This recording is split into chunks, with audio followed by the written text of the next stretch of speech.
Paper 40. The Ascending Sons of God.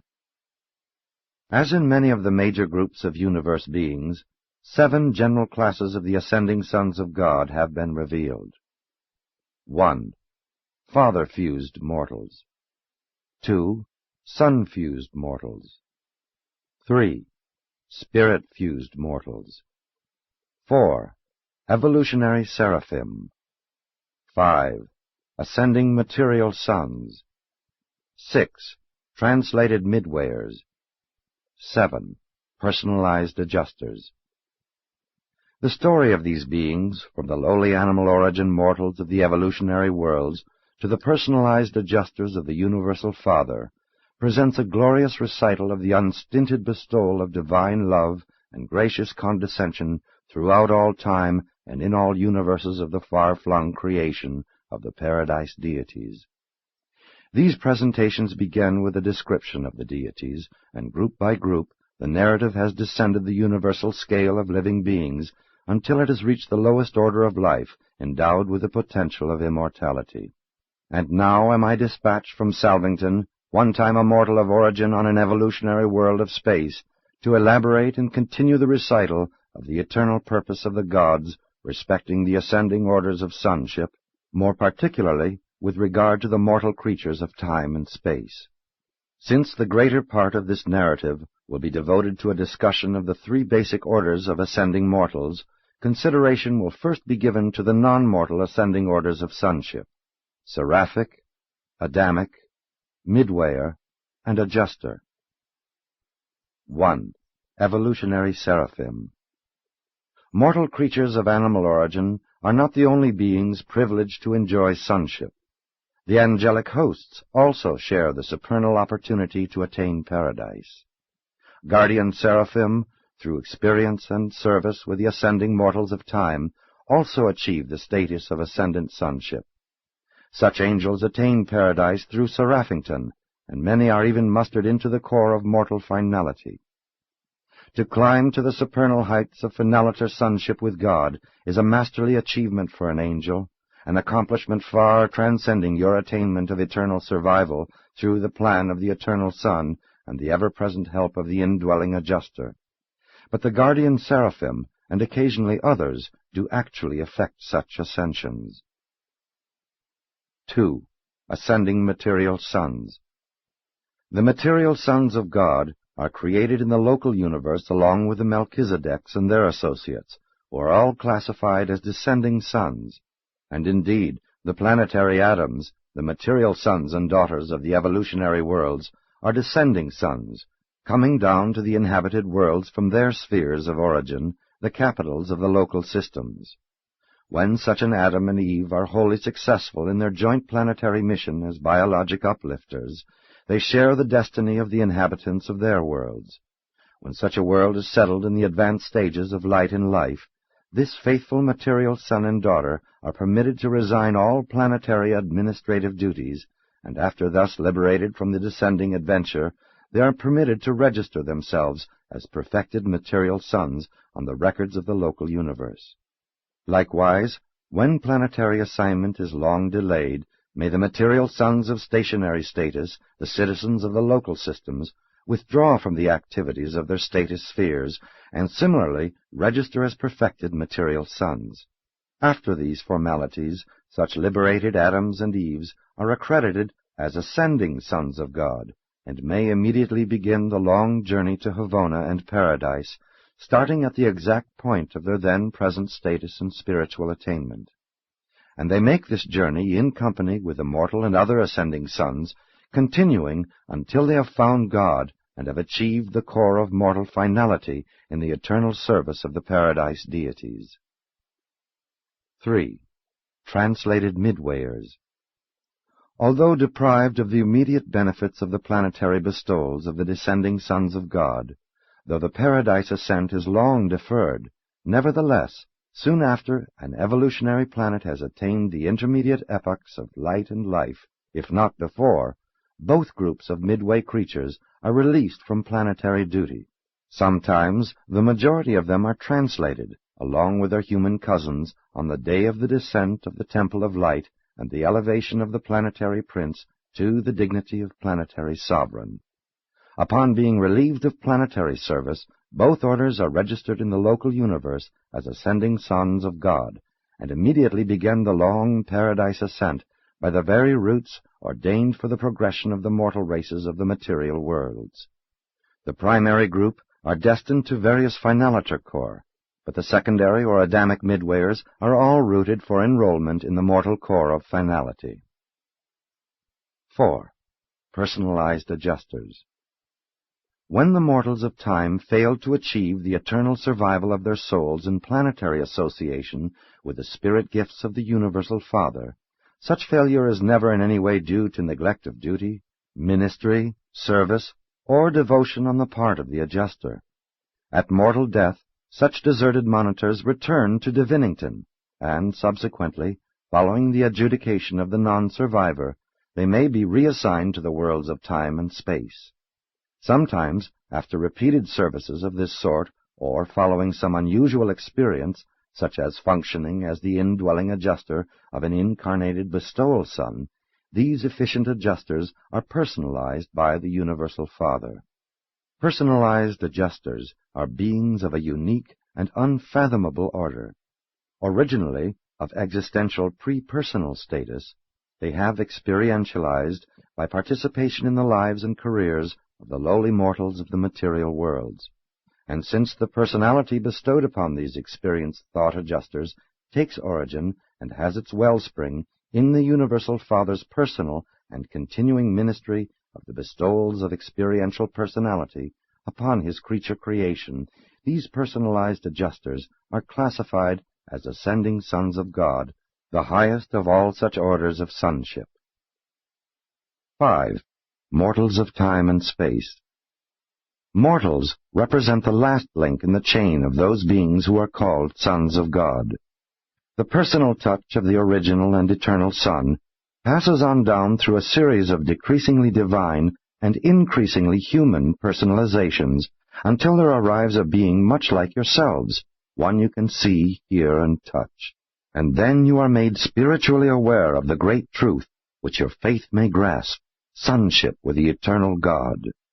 Likewise does the original and infinite Spirit, by a long series of decreasingly divine and increasingly human orders, draw nearer and nearer to the struggling creatures of the realms, reaching the limit of expression in the angels, than whom you were created but a little lower, who personally guard and guide you in the life journey of the mortal career of time. God the Father does not, cannot, thus downstep himself to make such near personal contact with the almost limitless number of ascending creatures throughout the universe of universes.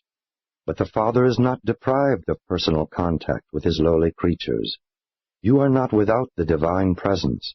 Although God the Father cannot be with you by direct personality manifestation, he is in you and of you in the identity of the indwelling thought adjusters, the divine monitors.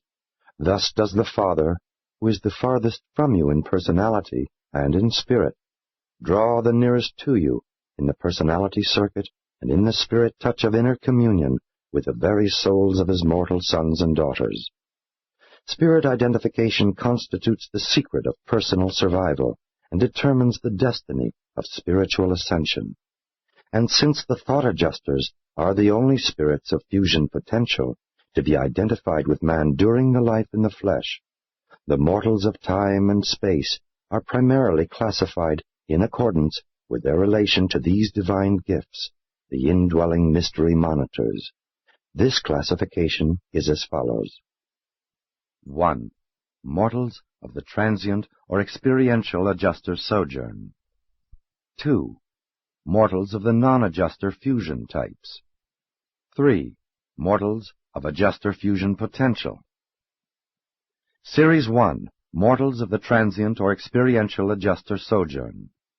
This series designation is temporary for any evolving planet, being used during the early stages of all inhabited worlds except those of the second series. Mortals of Series 1 inhabit the worlds of space during the earlier epochs of the evolution of mankind and embrace the most primitive types of human minds. On many worlds, like pre-Adamic Urantia, great numbers of the higher and more advanced types of primitive men acquire survival capacity but fail to attain adjuster fusion. For ages upon ages, before man's ascent to the level of higher spiritual volition, the adjusters occupy the minds of these struggling creatures during their short lives in the flesh, and the moment such will creatures are indwelt by adjusters, the group guardian angels begin to function. While these mortals of the first series do not have personal guardians, they do have group custodians. An experiential adjuster remains with a primitive human being throughout his entire lifetime in the flesh. The adjusters contribute much to the advancement of primitive men, but are unable to form eternal unions with such mortals. This transient ministry of the adjusters accomplishes two things. First, they gain valuable and actual experience in the nature and working of the evolutionary intellect, an experience which will be invaluable in connection with later contacts on other worlds with beings of higher development. Second, the transient sojourn of the adjusters contributes much toward preparing their mortal subjects for possible subsequent spirit fusion. All God-seeking souls of this type achieve eternal life through the spiritual embrace of the Mother Spirit of the local universe, thus becoming ascending mortals of the local universe regime. Many persons from pre-Adamic Urantia were thus advanced to the mansion worlds of Satania. The gods who ordained that mortal man should climb to higher levels of spiritual intelligence through long ages of evolutionary trials and tribulations take note of his status and needs at every stage of the ascent, and always are they divinely fair and just, even charmingly merciful in the final judgments of these struggling mortals of the early days of the evolving races. Series 2, Mortals of the Non-Adjuster Fusion Types. These are specialized types of human beings who are not able to effect eternal union with their indwelling adjusters. Type classification among the 1, 2, and 3-brained races is not a factor in adjuster fusion. All such mortals are akin, but these non-adjuster fusion types are a wholly different and markedly modified order of will creatures. Many of the non-breathers belong to this series, and there are numerous other groups who do not ordinarily fuse with adjusters. Like Series Number 1, each member of this group enjoys the ministry of a single adjuster during lifetime in the flesh. During temporal life, these adjusters do everything for their subjects of temporary indwelling that is done on other worlds where the mortals are of fusion potential. The mortals of this second series are often indwelt by virgin adjusters, but the higher human types are often in liaison with masterful and experienced monitors. In the Ascendant plan for upstepping the animal origin creatures, these beings enjoy the same devoted service of the sons of God as is extended to the Urantia type of mortals. Seraphic cooperation with adjusters on the non-fusion planets is just as fully provided as on the worlds of fusion potential.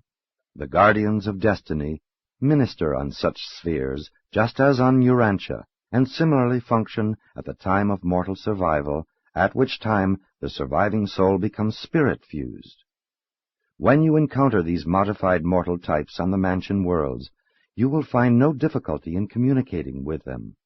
There they speak the same system language, but by a modified technique. These beings are identical with your order of creature life in spirit and personality manifestations, differing only in certain physical features, and in the fact that they are non-fusible with thought adjusters. As to just why this type of creature is never able to fuse with the adjusters of the Universal Father, I am unable to say. Some of us incline to the belief that the life-carriers, in their efforts to formulate beings capable of maintaining existence in an unusual planetary environment, are confronted with the necessity of making such radical modifications in the universe plan of intelligent will creatures that it becomes inherently impossible to bring about permanent union with the adjusters. Often have we asked, is this an intended or an unintended part of the ascension plan? But we have not found the answer. Series 3, Mortals of Adjuster Fusion Potential. All father-fused mortals are of animal origin, just like the Urantia races. They embrace mortals of the 1-brained, 2-brained, and 3-brained types of adjuster fusion potential. Urantians are of the intermediate, or 2-brained type. Being in many ways humanly superior to the 1-brained groups, but definitely limited in comparison with the three-brained orders. These three types of physical brain endowment are not factors in adjuster bestowal, in seraphic service, or in any other phase of spirit ministry. The intellectual and spiritual differential between the three brain types characterizes individuals who are otherwise quite alike in mind endowment and spiritual potential, being greatest in the temporal life and tending to diminish as the mansion worlds are traversed one by one. From the system headquarters on, the progression of these three types is the same, and their eventual paradise destiny is identical. The Unnumbered Series. These narratives cannot possibly embrace all of the fascinating variations in the evolutionary worlds. You know that every 10th world is a decimal or experimental planet, but you know nothing of the other variables that punctuate the processional of the evolutionary spheres. There are differences too numerous to narrate even between the revealed orders of living creatures as between planets of the same group, but this presentation makes clear the essential differences in relation to the ascension career. And the ascension career is the most important factor in any consideration of the mortals of time and space. As to the chances of mortal survival, let it be made forever clear. All souls of every possible phase of mortal existence will survive, provided they manifest willingness to cooperate with their indwelling adjusters and exhibit a desire to find God and to attain divine perfection, even though these desires be but the first faint flickers of the primitive comprehension of that true light which lights every man who comes into the world. 6. The Faith Sons of God. The mortal races stand as the representatives of the lowest order of intelligent and personal creation. You mortals are divinely beloved, and every one of you may choose to accept the certain destiny of a glorious experience, but you are not yet by nature of the divine order. You are wholly mortal. You will be reckoned as ascending sons the instant fusion takes place, but the status of the mortals of time and space is that of faith sons prior to the event of the final amalgamation of the surviving mortal soul with some type of eternal and immortal spirit. It is a solemn and supernal fact that such lowly and material creatures as Urantia human beings are the sons of God, faith children of the highest. Behold, what manner of love the Father has bestowed upon us, that we should be called the sons of God. As many as received him, to them gave he the power to recognize that they are the sons of God. While it does not yet appear what you shall be, even now you are the faith sons of God. For you have not received the spirit of bondage again to fear, but you have received the spirit of sonship, whereby you cry, Our Father. Spoke the prophet of old in the name of the eternal God, Even to them will I give in my house a place and a name better than sons. I will give them an everlasting name, one that shall not be cut off. And because you are sons, God has sent forth the Spirit of His Son into your hearts. All evolutionary worlds of mortal habitation harbor these faith sons of God, sons of grace and mercy, mortal beings belonging to the divine family, and accordingly called the sons of God. Urantia mortals are entitled to regard themselves as being the sons of God because, 1. You are sons of spiritual promise, faith sons. You have accepted the status of sonship. You believe in the reality of your sonship, and thus does your sonship with God become eternally real. 2. A Creator Son of God became one of you. He is your elder brother, in fact. And if in spirit you become truly related brothers of Christ, the victorious Michael, then in spirit must you also be sons of that Father which you have in common, even the universal Father of all. 3. You are sons because the spirit of a son has been poured out upon you, has been freely and certainly bestowed upon all Urantia races. This spirit ever draws you toward the divine Son, who is its source, and toward the Paradise Father, who is the source of that divine Son. 4. Of His divine free willness, the universal Father has given you your creature personalities. You have been endowed with a measure of that divine spontaneity of free will action, which God shares with all who may become His sons. 5. There dwells within you a fragment of the universal Father, and you are thus directly related to the divine Father of all the sons of God. 7. Father-fused mortals. The sending of adjusters, their indwelling, is indeed one of the unfathomable mysteries of God the Father. These fragments of the divine nature of the universal Father carry with them the potential of creature immortality. Adjusters are immortal spirits, and union with them confers eternal life upon the soul of the fused mortal. Your own races of surviving mortals belong to this group of the ascending sons of God. You are now planetary sons, evolutionary creatures derived from the life-carrier implantations and modified by the Adamic life infusion, hardly yet ascending sons, but you are indeed sons of ascension potential, even to the highest heights of glory and divinity attainment, and this spiritual status of ascending sonship you may attain by faith and by free will cooperation with the spiritualizing activities of the indwelling adjuster. When you and your adjuster are finally and forever fused, when you two are made one, even as in Christ Michael the Son of God and the Son of Man are one, then in fact have you become the ascending sons of God. The details of the adjuster career of indwelling ministry on a probationary and evolutionary planet are not a part of my assignment. The elaboration of this great truth embraces your whole career. I include the mention of certain adjuster functions in order to make a replete statement regarding adjuster-fused mortals. These indwelling fragments of God are with your order of being from the early days of physical existence through all of the ascending career in Nebadon and Orvanton, and on through Havona to paradise itself. Thereafter, in the eternal adventure, this same adjuster is one with you and of you. These are the mortals who have been commanded by the universal Father, "Be you perfect, even as I am perfect." The Father has bestowed himself upon you, placed his own Spirit within you. Therefore does he demand ultimate perfection of you. The narrative of human ascent from the mortal spheres of time to the divine realms of eternity constitutes an intriguing recital not included in my assignment. But this supernal adventure should be the supreme study of mortal man. Fusion with a fragment of the universal Father is equivalent to a divine validation of eventual paradise attainment, and such adjuster-fused mortals are the only class of human beings who all traverse the Havona circuits and find God on paradise. To the adjuster-fused mortal the career of universal service is wide open.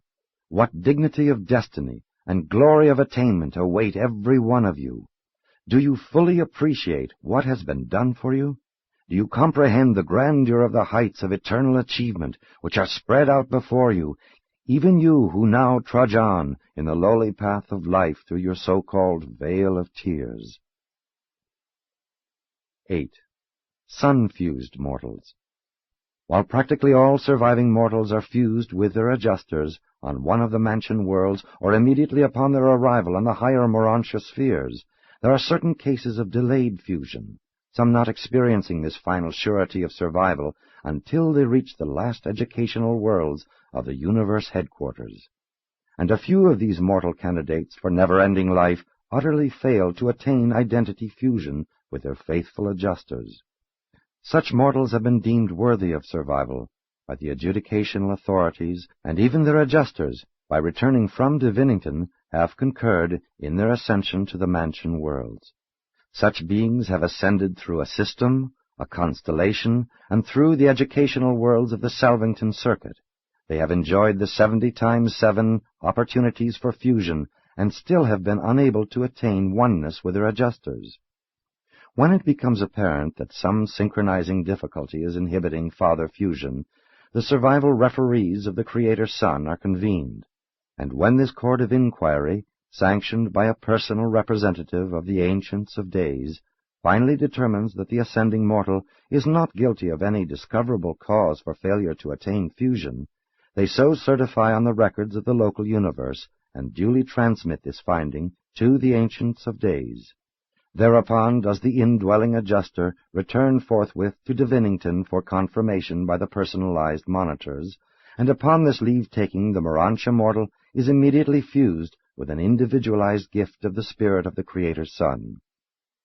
Much as the Urantia spheres of Nebadon are shared with the spirit-fused mortals, so do these sun-fused creatures share the services of Orvanton with their adjuster-fused brethren who are journeying inward towards the far-distant Isle of Paradise. They are truly your brethren, and you will greatly enjoy their association as you pass through the training worlds of the super-universe. Sun-fused mortals are not a numerous group, there being less than 1,000,000 of them in the super-universe of Orvanton. Aside from residential destiny on Paradise, they are in every way the equals of their adjuster-fused associates. They frequently journey to Paradise on super-universe assignment, but seldom permanently reside there, being, as a class, confined to the super-universe of their nativity. 9. Spirit-fused mortals. Ascending spirit-fused mortals are not third-source personalities. They are included in the Father's personality circuit, but they have fused with individualizations of the pre-mind spirit of the third source and center. Such spirit fusion never occurs during the span of natural life. It takes place only at the time of mortal reawakening in the Urantia existence on the mansion worlds. In the fusion experience, there is no overlapping. The will creature is either spirit-fused, sun-fused, or father-fused. Those who are adjuster or father-fused are never spirit or sun-fused. The fact that these types of mortal creatures are not adjuster fusion candidates does not prevent the adjusters from indwelling them during the life in the flesh. Adjusters do work in the minds of such beings during the span of material life, but never become everlastingly one with their pupil souls.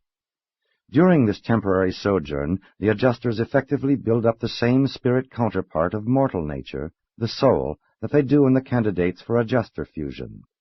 Up to the time of mortal death, the work of the adjusters is wholly akin to their function in your own races, but upon mortal dissolution, the adjusters take eternal leave of these spirit fusion candidates, and, proceeding directly to Divinington, the headquarters of all divine monitors, there await the new assignments of their order.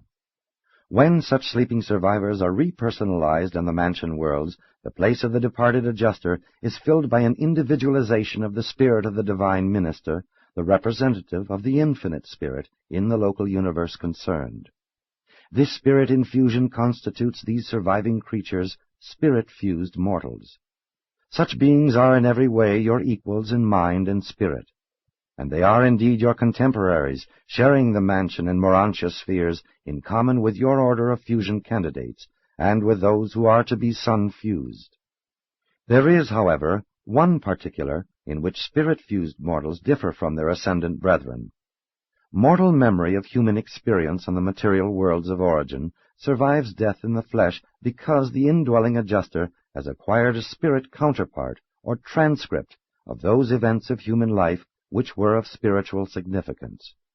But with spirit-fused mortals, there exists no such mechanism whereby human memory may persist. The adjuster transcripts of memory are full and intact, but these acquisitions are experiential possessions of the departed adjusters and are not available to the creatures of their former indwelling, who therefore awaken in the resurrection halls of the Urantia spheres of Nebadon as if they were newly created beings, creatures without consciousness of former existence. Such children of the local universe are enabled to repossess themselves of much of their former human memory experience through having it retold by the associated seraphim and cherubim and by consulting the records of the mortal career filed by the recording angels.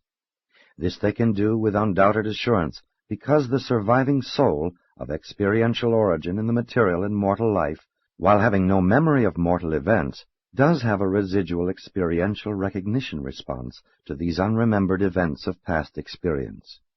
When a spirit-fused mortal is told about the events of unremembered past experience, there is an immediate response of experiential recognition within the soul, identity of such a survivor, which instantly invests the narrated event with the emotional tinge of reality and with the intellectual quality of fact.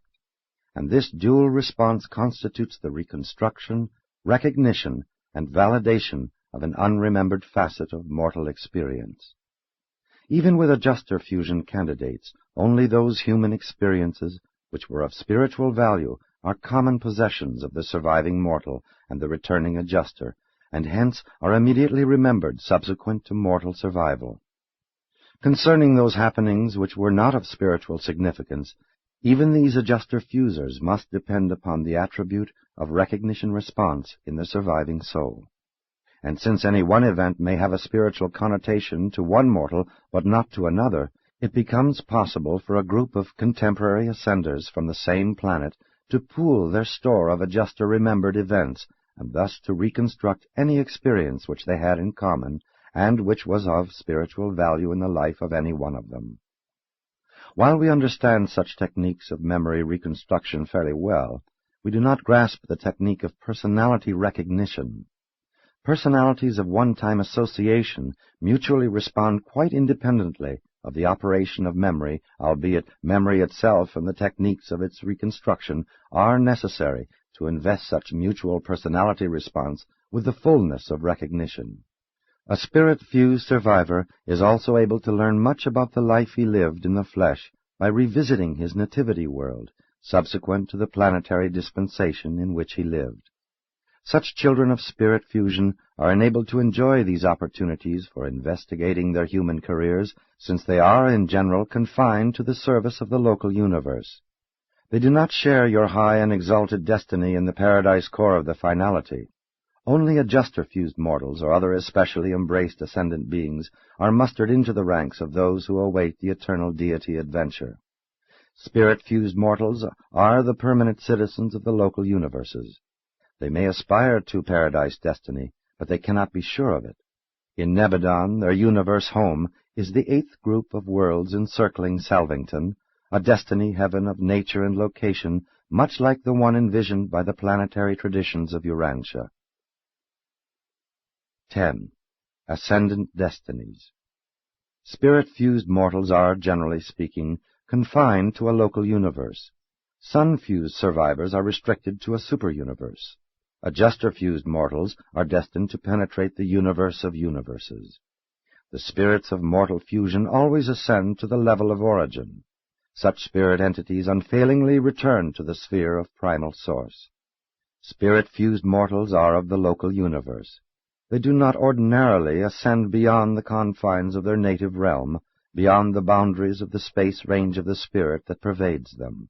Sun-fused ascenders likewise rise to the source of spirit endowment, for much as the truth spirit of a Creator Son focalizes in the associated divine minister, so is his fusion spirit implemented in the reflective spirits of the higher universes. Such spirit relationship between the local and the super-universe levels of God the Sevenfold may be difficult of explanation, but not of discernment, being unmistakably revealed in those children of the reflective spirits, the seraphic voices of the Creator Sons. The thought adjuster, hailing from the Father on Paradise, never stops until the mortal son stands face to face with the eternal God. The mysterious variable in associative technique, whereby a mortal being does not or cannot become eternally fused with the indwelling thought adjuster, may seem to disclose a flaw in the ascension scheme. Sun and spirit fusion do, superficially, resemble compensations of unexplained failures in some detail of the paradise attainment plan. But all such conclusions stand in error. We are taught that all these happenings unfold in obedience to the established laws of the supreme universe rulers. We have analyzed this problem and have reached the undoubted conclusion that the consignment of all mortals to an ultimate paradise destiny would be unfair to the time-space universes, inasmuch as the courts of the Creator Sons and of the Ancients of Days would then be wholly dependent on the services of those who were in transit to higher realms. And it does seem to be no more than fitting that the local and the super-universe governments should each be provided with a permanent group of ascendant citizenship, that the functions of these administrations should be enriched by the efforts of certain groups of glorified mortals who are of permanent status, evolutionary complements of the abundanters and of the Susatia. Now it is quite obvious that the present ascension scheme effectively provides the time-space administrations with just such groups of ascendant creatures, and we have many times wondered, does all this represent an intended part of the all-wise plans of the architects of the master universe, designed to provide the Creator Sons and the Ancients of Days with a permanent ascendant population? with evolved orders of citizenship that will become increasingly competent to carry forward the affairs of these realms in the universe ages to come?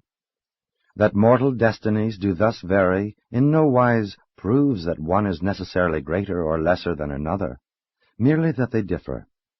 Adjuster-fused descenders do indeed have a grand and glorious career as finalators spread out before them in the eternal future, but this does not mean that they are preferred above their ascendant brethren. There is no favoritism, nothing arbitrary in the selective operation of the divine plan of mortal survival. While the adjuster-fused finalators obviously enjoy the widest service opportunity of all, the attainment of this goal automatically shuts them off from the chance to participate in the age-long struggle of some one universe or super-universe from the earlier and less settled epochs to the later and established eras of relative perfection attainment. Finalators acquire a marvelous and far-flung experience of transient service in all 7 segments of the grand universe, but they do not ordinarily acquire that intimate knowledge of any one universe which even now characterizes the spirit-fused veterans of the Nebadon Corps of Completion. These individuals enjoy an opportunity to witness the ascending processional of the planetary ages as they unfold one by one on 10 million inhabited worlds. And in the faithful service of such local universe citizens, experience superimposes upon experience until the fullness of time ripens that high quality of wisdom which is engendered by focalized experience, authoritative wisdom, and this in itself is a vital factor in the settling of any local universe. As it is with the spirit fusers, so is it with those sun-fused mortals who have achieved residential status on Uversa. Some of these beings hail from the earliest epochs of Orvantan, and they represent a slowly accumulating body of insight-deepening wisdom which is making ever-augmenting service contributions to the welfare and eventual settlement of the 7th super-universe.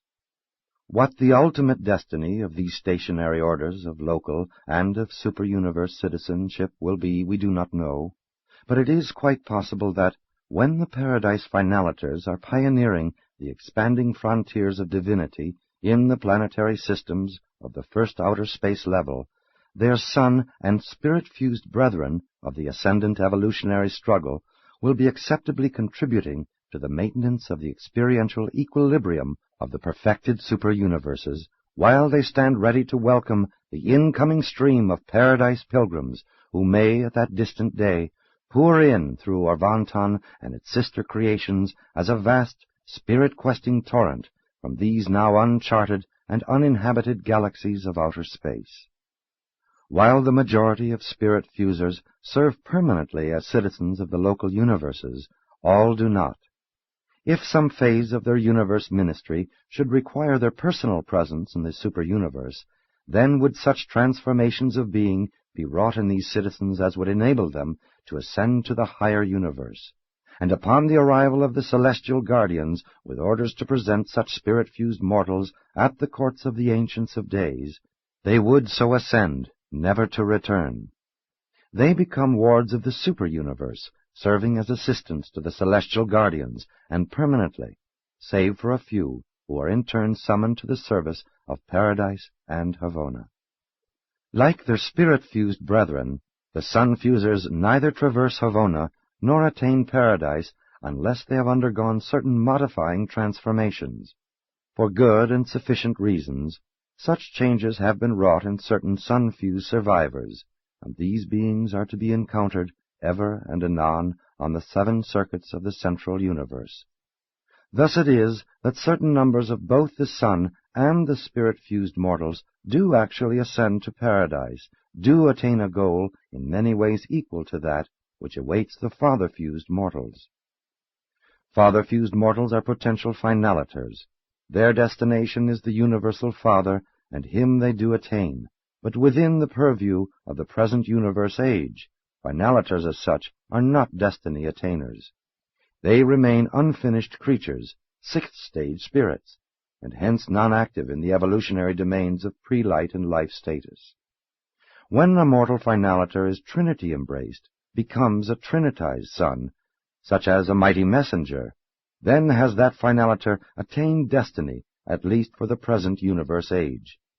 Mighty messengers and their fellows may not in the exact sense be seventh-stage spirits, but in addition to other things, the Trinity embrace endows them with everything which a finaliter will sometime achieve as a seventh-stage spirit.